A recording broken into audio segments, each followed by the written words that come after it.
Entrevista. Amigos do Visão Espírita, é com grande satisfação que se encontra aqui ao nosso lado o nosso irmão, nosso amigo, Simão Pedro de Lima. Simão, tudo bem?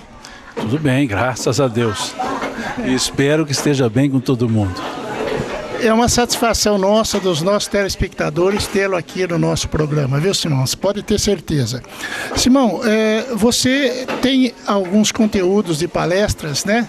Realmente muito interessantes pela sua didática, pela maneira com que você expõe, muito clara, né?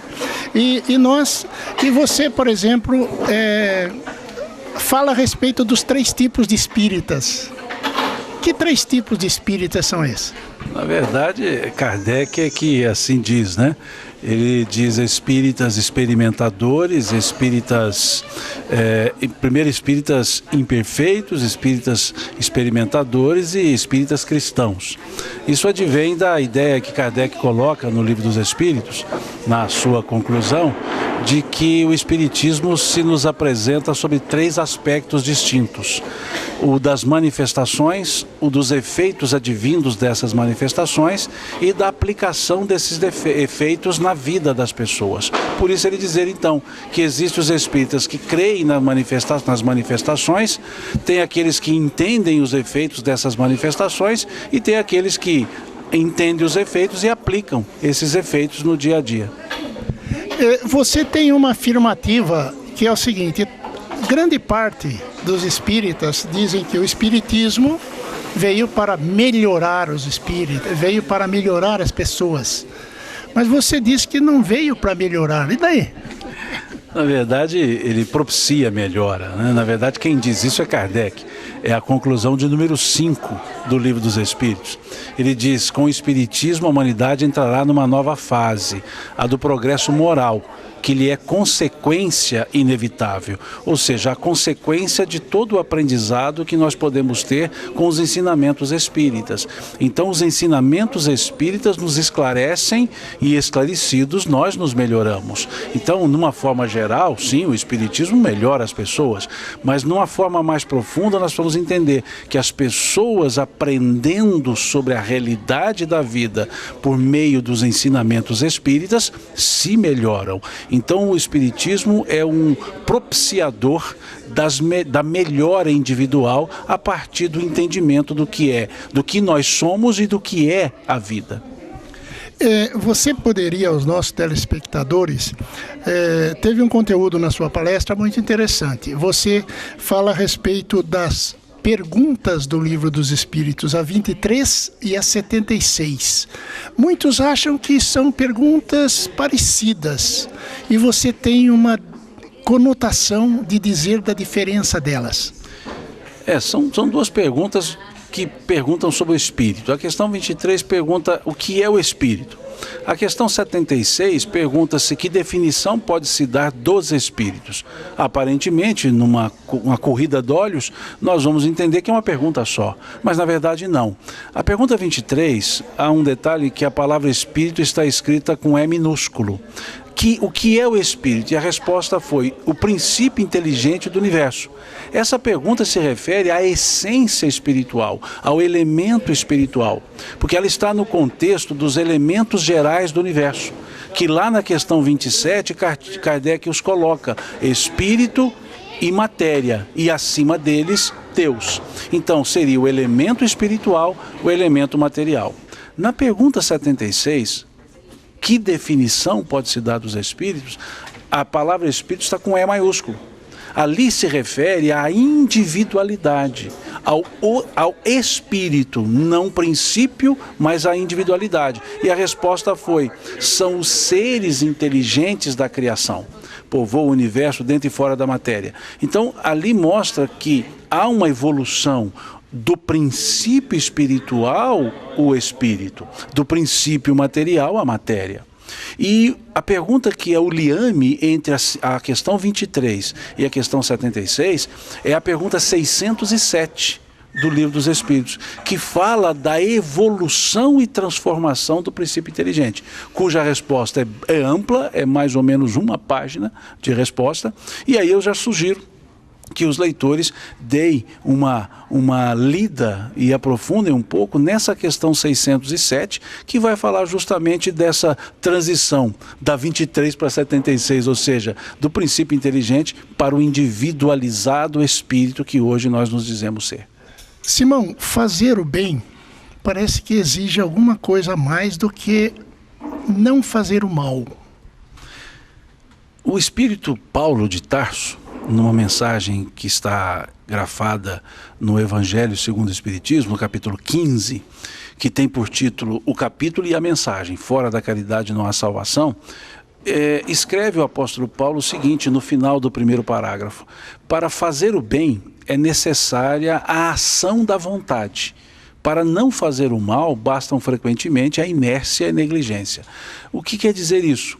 Os atos do bem, eles precisam partir da vontade de querer tê-los, de querer promovê-los, de querer fazê-los. Então depende da ação da vontade. Não é fazer o bem por fazer, é fazer o bem com a consciência do que por que se está fazendo o bem. Então a ação da vontade. Quando ele coloca para não fazer o mal, basta a inércia, bastam a inércia e a negligência, ele está dizendo que não fazer o mal não é nosso princípio, não é o nosso objetivo, porque para não fazer o mal basta ficar quieto. E nós não estamos aqui na Terra para não fazer o mal, nós estamos aqui para fazer o bem. E esse bem só será bem feito se precedido da vontade de querer fazê-lo. Simão, tem tanta gente, né, que coloca a culpa do que acontece fora de si, fora da sua responsabilidade. E você tem afirmado que nós somos artífices da nossa própria vida. Exatamente.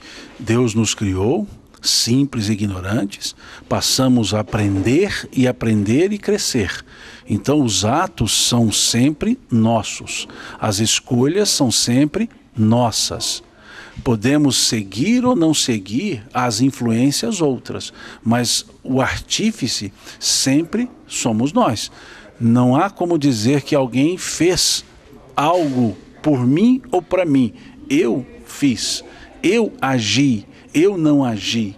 Então é preciso que nós entendamos que precisamos nos responsabilizar pelo que nós fazemos.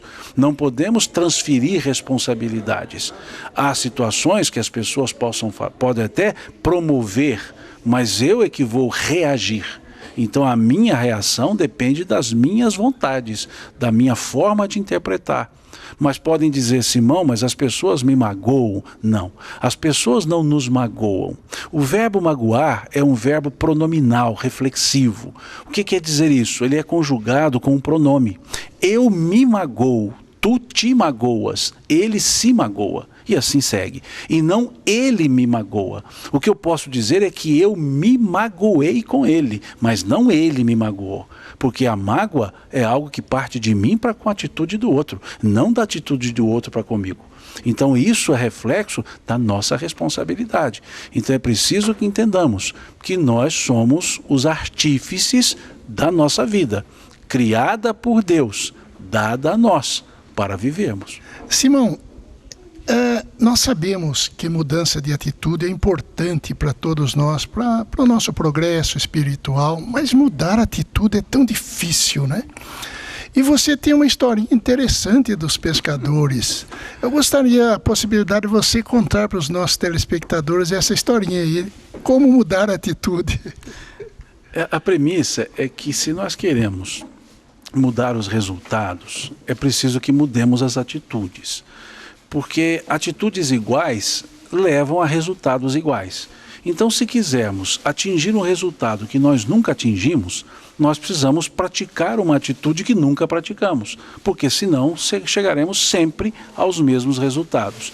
E é nesse contexto, então, que eu comentei aqui na palestra, a historieta, né, de dois pescadores que foram pescar lá no Amazonas, fretaram um avião, e lá foram pescar e cada um desses pescadores pescou um peixe de 60 quilos. Vieram todos os dois felizes para entrar no avião e o piloto disse, olha, nesse avião não dá para entrar com esses dois peixes, porque ultrapassam o limite da carga. Só posso levar 60 quilos e aí tem 120, dois peixes de 60 quilos. Que um pescador disse, eu não deixo o meu. O outro disse, eu também não deixo o meu. Até que um diz para o outro, compadre, o ano passado nós viemos pescar nesse mesmo rio, pescamos 2 peixes iguais a esses e levamos num avião igual a esse. E o outro compadre confirmou, dizendo a mesma coisa. Então o piloto disse, olha, se o ano passado vocês vieram pescar nesse rio, pescaram 2 peixes iguais a esses e levaram num avião igual a esse, então, por favor, vamos levar os peixes. Então entraram os pescadores, puseram os 2 peixes, o avião levanta voo, e tão logo ele levanta voo, ele cai. E quando ele cai, então, levanta lá da queda um dos pescadores e diz para o outro, compadre, o senhor não há de ver que nós caímos no mesmo lugar do ano passado? Ou seja, atitudes iguais, resultados iguais.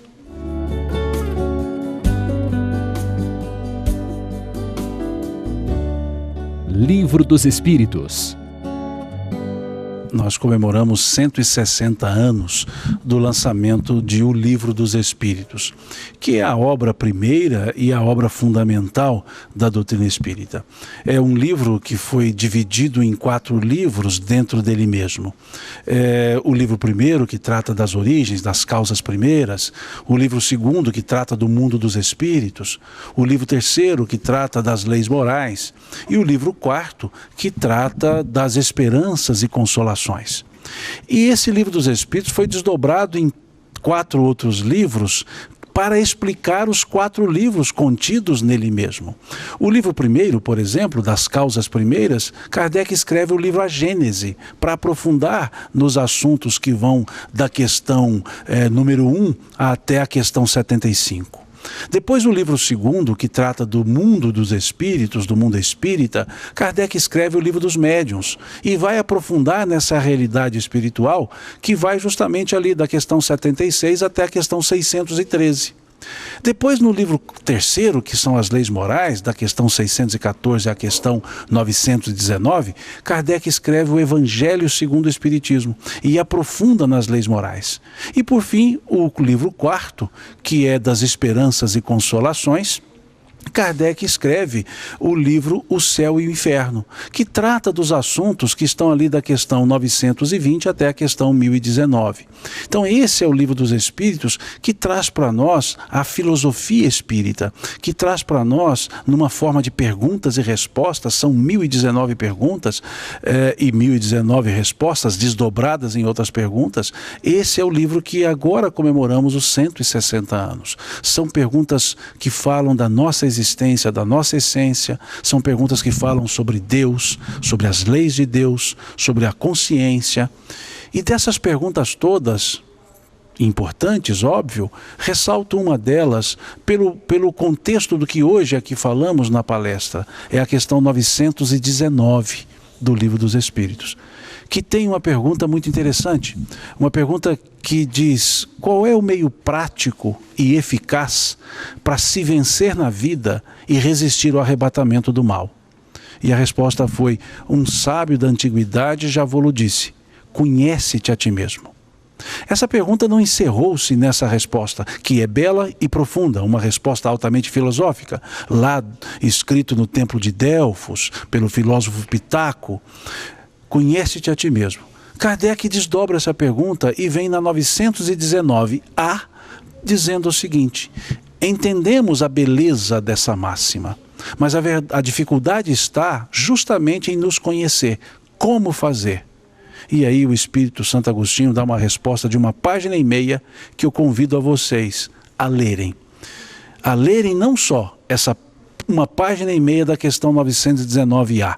Aproveitem que estão lendo a 919A e leiam da número 1 até a 1019. E vocês encontrarão respostas seguras para o nosso viver, com equilíbrio, serenidade e com total confiança em Deus.